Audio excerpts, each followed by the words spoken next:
So aortic insufficiency and aortic regurgitation is the same thing. It suggests that there is a backflow or there is a flow in the opposite direction uh, to the normal flow. So again, when when you have blood leaving the left ventricle, it travels through the left ventricular flow tract across the aortic valve and into the aorta. That's a normal flow pattern. When you have aortic insufficiency or aortic regurgitation, then blood is going to flow in the opposite direction. It's going to flow from the aorta across the aortic valve into the left ventricle. Okay, that is aortic insufficiency. In systole, when the heart contracts, blood flows from the LV across the left ventricular flow tract, across the aortic valve, and into the aorta. After systole, then you have diastole. So you can only have aortic insufficiency in diastole. Aortic insufficiency is a diastolic phenomenon. Okay? Aortic insufficiency or aortic regurgitation is a diastolic phenomenon where you have blood flowing in the opposite direction, but it's only going to flow in the opposite direction in diastole. So it's a backflow of blood from the aorta into the left ventricle. What are some of the signs and symptoms? Majority of your patients are going to be asymptomatic. You'll make the diagnosis incidentally. When patient comes to the echo lab for some other reason, and you find that they have aortic insufficiency. Patient have breast cancer and come for a pre-chemotherapy echo, and you pick up aortic insufficiency, or they come for some pre-op evaluation, and you find aortic insufficiency. So a lot of patients who have aortic insufficiency or aortic regurgitation is going to be asymptomatic. Some of them, however, are going to be symptomatic, and the symptom is shortness of breath. It may be exertional, so they may have shortness of breath when they exert themselves. So early on, when if the patient has significant aortic insufficiency, the earliest symptoms will be shortness of breath with exertion when they walk, move around. Then, if it's really, really, really bad, they can have shortness of breath at rest. Okay? If they're in heart failure, then they'll have what we call orthopnea. And orthopnea, the patient just cannot lie flat. Okay? If the patient is orthopnic, they cannot lie flat.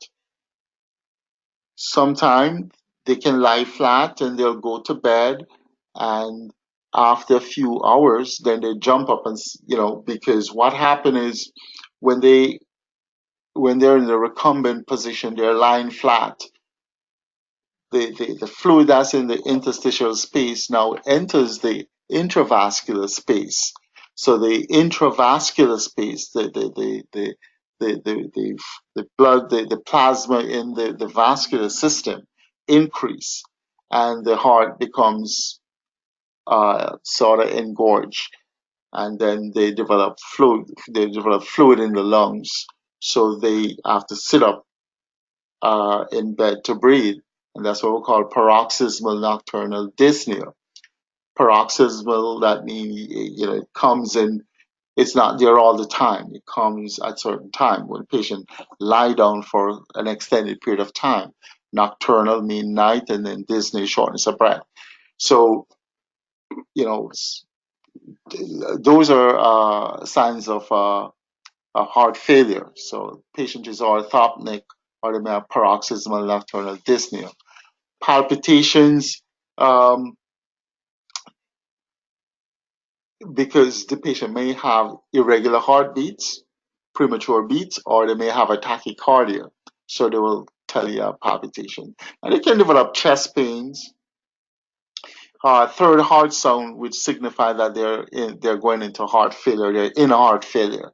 That's what the third heart sounds mean. The classic murmur for your aortic insufficiency or your aortic regurgitation is what we call a blowing diastolic murmur at the lower left sternal border. Okay, it's a decrescendo murmur. If you remember what your Doppler signal of your aortic insufficiency or aortic regurgitation looks like, it starts at a fairly high peak, and then it slants off. So when we say something is decrescendo, that means it's decreasing. So if you remember what your Doppler of your AI Doppler looks something like this. Okay, so it starts at a peak and then it falls off. So this is what we call decrescendo. It's decreasing. Okay, so it's a blowing diastolic murmur, the left sternal border, and it's described as decrescendo, as opposed to something which is crescendo, where that means it's rising, it's increasing. Okay, so that's a classic murmur for aortic insufficiency, a decrescendo murmur, and you guys have seen the Doppler for it, so you know what it looks like. So those are some of the symptoms, but remember that a lot of your patients are going to be totally asymptomatic. They come to the lab because for some other reason. What are some of the causes? What are some of the things that will cause aortic insufficiency? So remember your anatomy. If there's anything that's going to dilate your aortic root, then it's going to pull the cusp, the leaflets apart. So you're not going to get proper coaptation. So you're going to have leakage across the valve. So anything that causes aortic root dilatation, you name it, will give you some aortic insufficiency. Some patients with Marfan's, um, patients with bicuspid aortic valve well, I mean, when you have bicuspid aortic valve, that in itself can give you aortic insufficiency. Syphilitic aortitis. Okay, so these are patients who have syphilis and then they get inflammation of the aorta and then the valves become incompetent. That a long time ago this was fairly common, but with the uh, proper treatment of syphilis, we don't see this much. Aortic dissection. So if you have a tear in the aortic wall that involve the valve become incompetent. Hypertension, because that constant uh, increased pressure can cause the valves to, or the aortic root to be dilated. And then bicuspid aortic valve, because of the abnormal valve structure, tends to become stenotic and can develop insufficiency as well. Rheumatic fever is another big one. Okay. Endocarditis. When you have infected material on the valve, it prevents proper closure of the valves. So endocarditis of the aortic valve, because it prevents proper coaptation of the valve. Because just imagine there's some type of mass on the leaflets. Medication, we used to talk about the obesity medications, and this is probably one of the reason why they were pulled. We used to talk about fen-phen. This is probably 10, 15 years ago. Fen-phen, but and there's the fen-phen craze. Everybody who wants to lose weight were taking fen-phen, and they were developing all these valvular problems, not only aortic insufficiency, but also mitral insufficiency. Marfan syndrome, because you tend to get dilatation of the aortic root, poor coaptation of the valve leaflets, and you tend to get aortic insufficiency. Ehlers-Danlos syndrome, also very important. These are patients who would usually talk about double jointed. They can take their thumb and it go right across their hand. They can bend their joints into all different things. They tend to have a dilatation of the aortic root as well. ankylosing spondylitis, another cause. Lupus, SLE can also cause it. So, how do you evaluate the severity? Because once you identify that the patient has aortic insufficiency, the next thing is, well, you need to think what's the possible cause, and then you have to give it a severity. So there are different methods that we can use to determine the severity of aortic insufficiency, and one of the first thing you should do is to look at the AI jet. So again, it's a diastolic phenomenon. This is your AI jet right here. So in diastole, the aortic valve is closed. Well, it's supposed to be closed, okay? But you're still getting a backflow of blood from the aorta across the aortic valve into the left ventricular flow tract. So this is your AI jet.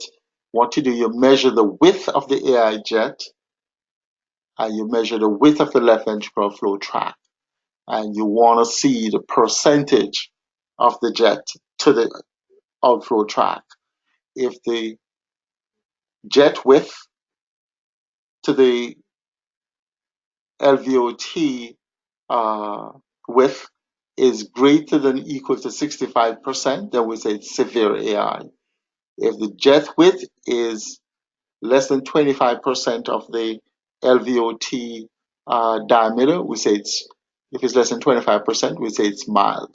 And then anything that's in between these numbers is moderate. Okay? So it's a very quick way to make an assessment. Okay? So you measure the width of the jet to the width of the left ventricular flow tract. If it's greater than or equal to 65%, you have severe AI. If it's less than 25%, you have mild. Okay?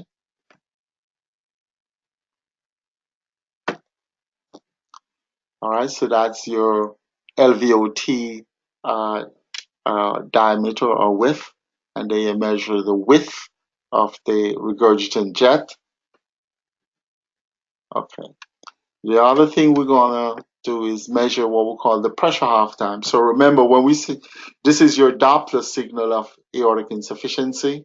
Okay, your ECG is right there. It's a diastolic phenomenon. Diastole is from the end of the T wave to the QRS, end of the T wave to the QRS. So these are all aortic insufficiency Doppler signals, and it's a decrescendo. Murmur. Okay, it's decreasing. Okay, it's decreasing. So called decrescendo. So if you put your cursor marker at the peak and then at the lowermost portion, the computer will give you the pressure half time. Okay, it will also give you deceleration time. You need to know the relationship between deceleration time and pressure half time. Your pressure half time is equal to 0.29 times your deceleration time. Pressure half time is 0.29 times your deceleration time. We're interested in the deceleration time. If your deceleration time is greater than 500, then your aortic insufficiency is mild. If your pressure half time is less than 200 milliseconds, then your AI is severe. Okay, and anything in between is moderate. You also want to look at the density of your envelope. If it's very dense, then it tells you that there's a lot of blood volume involved, and that's severe. If it's not dense and faint, then there's not a lot of blood volume involved, and it's probably mild. Okay, you have to use all methods. Don't just use one method and say it's severe. You have to use the width of the jet. You have to use your pressure half time. You have to look at the density, and you should also use piezo method. The piezo method should also be used. Okay, so these are to two cases, of one of mild and one of severe. So this patient has mild aortic regurgitation or aortic insufficiency.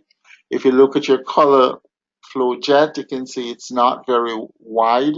And if you measure the width to the width of the LVOT, that's probably less than 25%. You can see your C doublet, it's not dense. Okay, this is your AI, it's not dense, fairly faint. And then if you measure your pressure half time, then it's going to be greater than 500 milliseconds. Okay, and then there's another thing that you need to be doing, especially if you suspect severe aortic insufficiency. You need to look at the descending aorta. You want to look and see if there is what we call holodiastolic reversal. Okay, so this is mild aortic insufficiency. So when you look at your descending aorta and its pulse wave, you get a downward envelope, and then in diastole, this is a systolic, of course, and then nothing in diastole.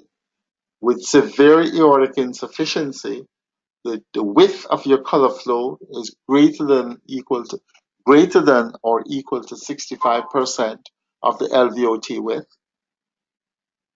You have a very dense envelope, and if you do your pressure half time, it's going to be less than 200 milliseconds.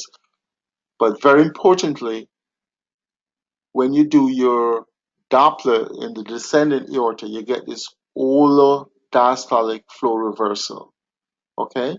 Holo, that because it occurs in all of diastole, and it's flow reversal because this is the forward flow and this is a reversal of flow. Okay? So this, if you see this in the descending aorta, it suggests severe aortic insufficiency. Very, very important for people who are going to do exams. They always ask that. 100%. They always ask it. Okay? So holodiastolic flow reversal in the descending aorta suggests severe aortic insufficiency. Now, the pizza method is very important, and they also ask this in exams. In hemodynamics, we talk about vena contracta, and we